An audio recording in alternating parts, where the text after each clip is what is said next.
docteur, je vais vous voir au sujet de ce rêve récurrent. Ça m'arrive assez souvent. En gros, des fois, je suis là, je suis debout chez moi, ou bien je suis en train de skyper avec un copain, ou bien je suis en train de commenter un documentaire sur les sans-abri, et d'un seul coup, tout devient noir. Et là, il y a des images de mèmes qui arrivent et qui se collent les unes aux autres, et il y a une musique au piano, un peu bizarre, et... Là, je crois que je l'entends là. Je crois... Ah non, fausse alerte. Non mais vous voyez à quel point ça m'angoisse, c'est trop bizarre ça. Et souvent après je me réveille au milieu de la nuit, je me pose des tonnes de questions. Tenez par exemple, si quand les gens ils meurent, ils redeviennent poussière, est-ce que moi, quand j'avale de la poussière par erreur, je suis un cannibale? Non, parce que ça m'angoisse là. Je crois que ça revient.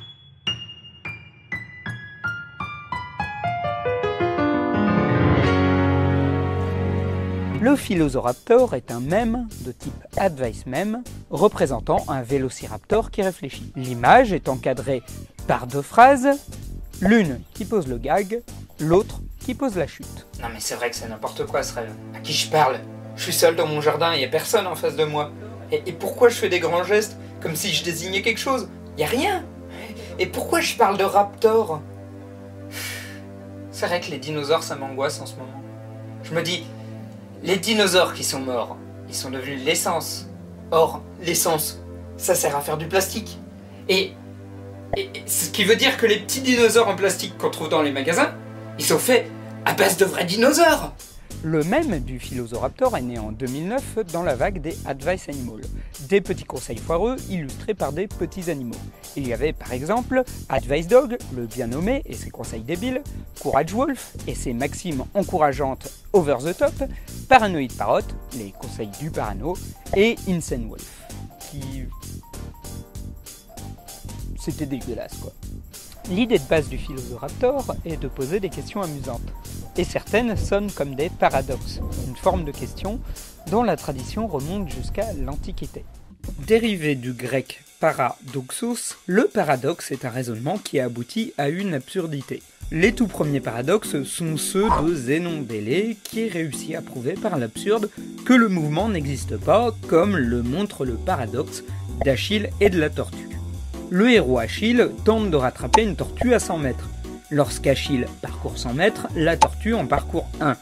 Lorsqu'il avance d'1 mètre, la tortue en parcourt 1 cm.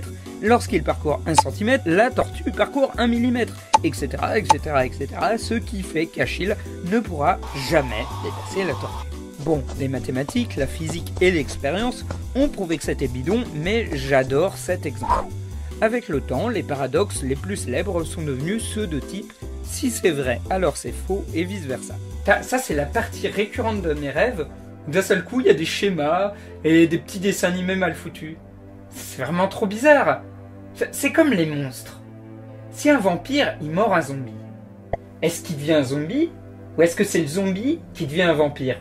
Et même sans revenir jusqu'à l'Antiquité, on trouve énormément de comiques qui ont utilisé la question et le paradoxe. C'est le cas chez Fernand Reynaud ou Raymond DeVos et surtout dans un sketch de Roland McDan intitulé « Les questions existentielles » qui est vraiment très proche des questions du Philosoptor. Pourquoi le pape, il se promène toujours derrière des vides blindés? C'est le paradis, c'est bien que ça. Pourquoi il a peur d'y aller? Le Philosoptor réutilisant cette formule, on peut classer ces images sous forme de 3 catégories. La première étant évidemment le paradoxe. Si Pinocchio se met à dire « mon nez va grandir », qu'est-ce qui se passe? La seconde étant la question absurde, souvent à très forte tendance geek. On dit qu'un type qui prend de la drogue, ça devient un zombie. Donc logiquement, si on donne de la drogue à un zombie, ça redevient un être humain. Et la troisième étant le jeu de mots. Ouais, tout simplement. Au fond, un aspirateur qui suce, c'est un super bon aspirateur. Non mais...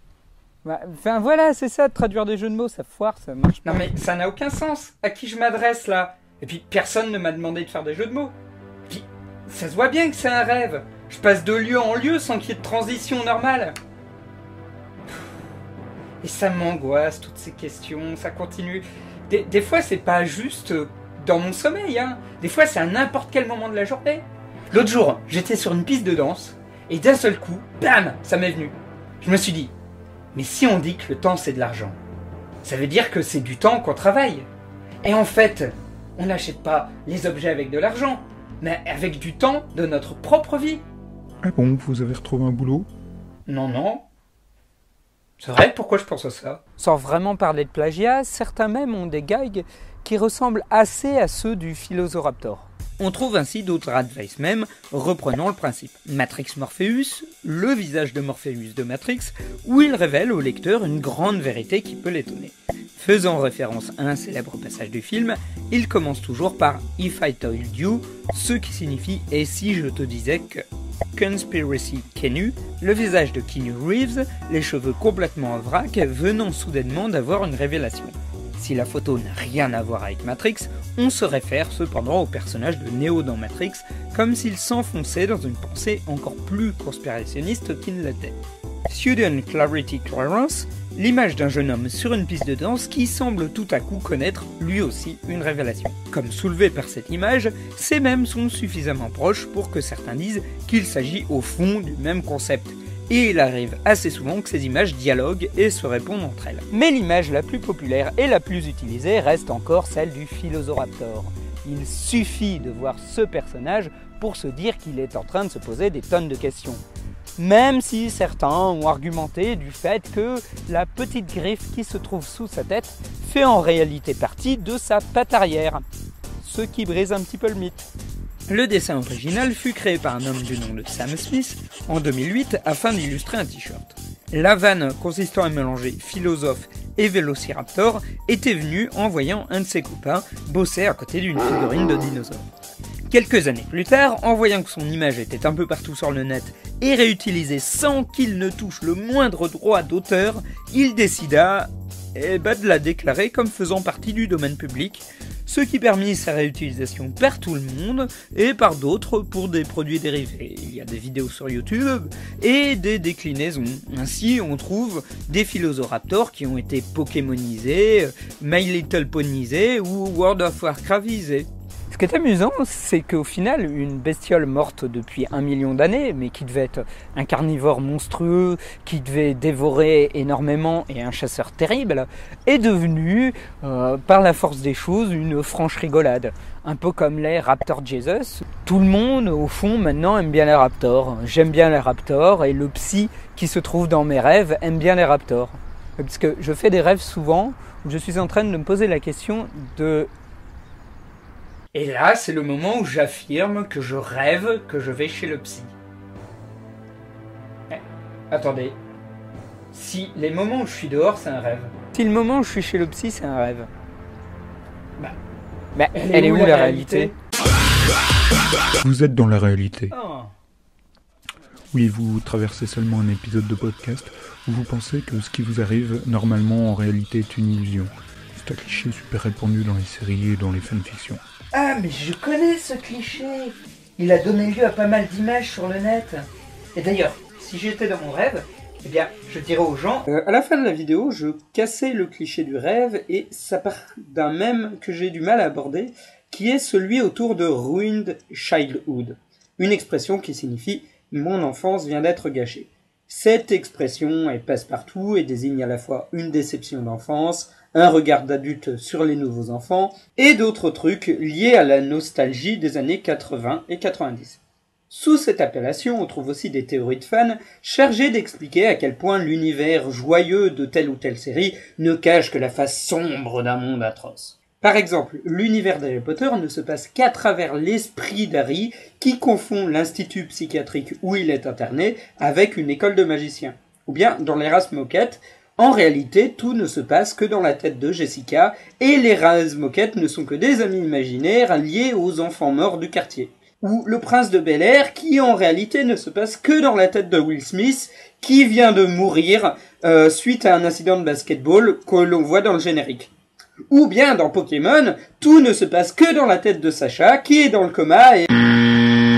Assez redondant, n'est-ce pas? Ouais, et c'est pour ça que je déteste 95% des théories de fans, soi-disant chargées de rendre plus sombre la vision d'une série. Ça part du postulat que tout est imaginaire et vu par un cerveau malade, ce qui n'est guère qu'une remise au goût du jour du fameux cliché du « Oh mon Dieu, tout cela n'était qu'un terrible rêve !»